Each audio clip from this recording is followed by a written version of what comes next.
Legacy Season 4, Episode 11, if you haven't seen it, there's a little spoiler alert ahead.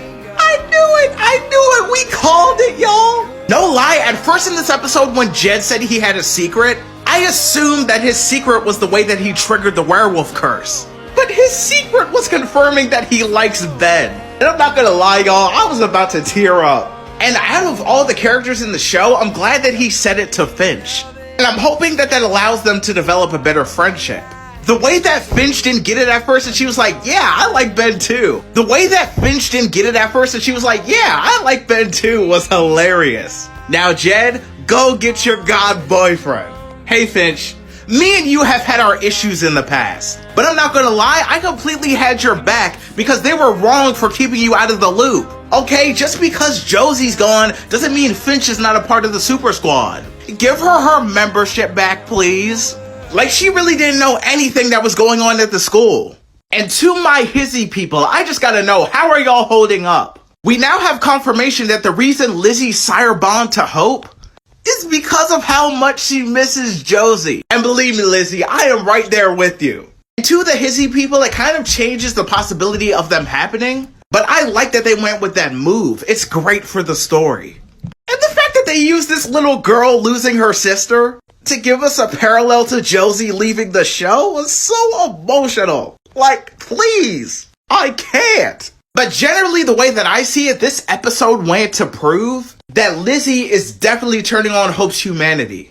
It doesn't have anything to do with them being a couple or getting into a relationship. It has to do with their sister-like bond. Lizzie, Josie, and Hope were essentially three sisters. So now that Josie is gone, Lizzie and Hope's bond is going to grow stronger. And eventually, I feel like Hope is going to have the same relationship with Lizzie that she had with Josie. There are so many moments in this episode that have to do with Lizzie, where you see Hope's humanity triggered. Like, look at the look on her face when Lizzie called for help. Her facial expressions are generally full of emotion.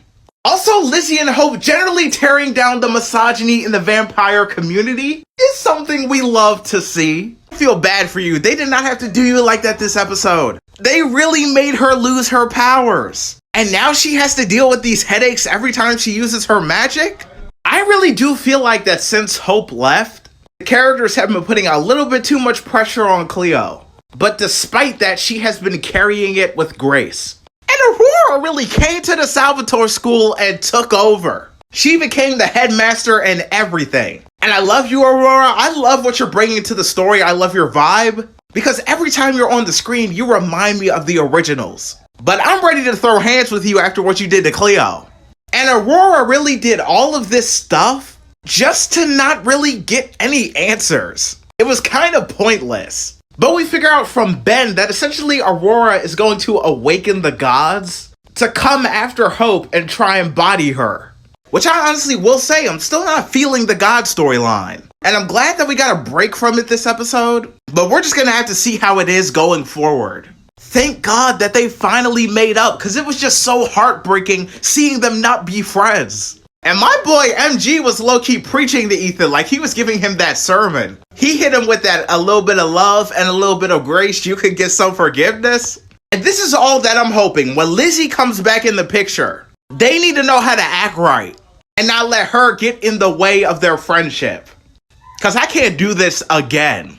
I just want to know, am I the only person who watched this and felt something about Caleb?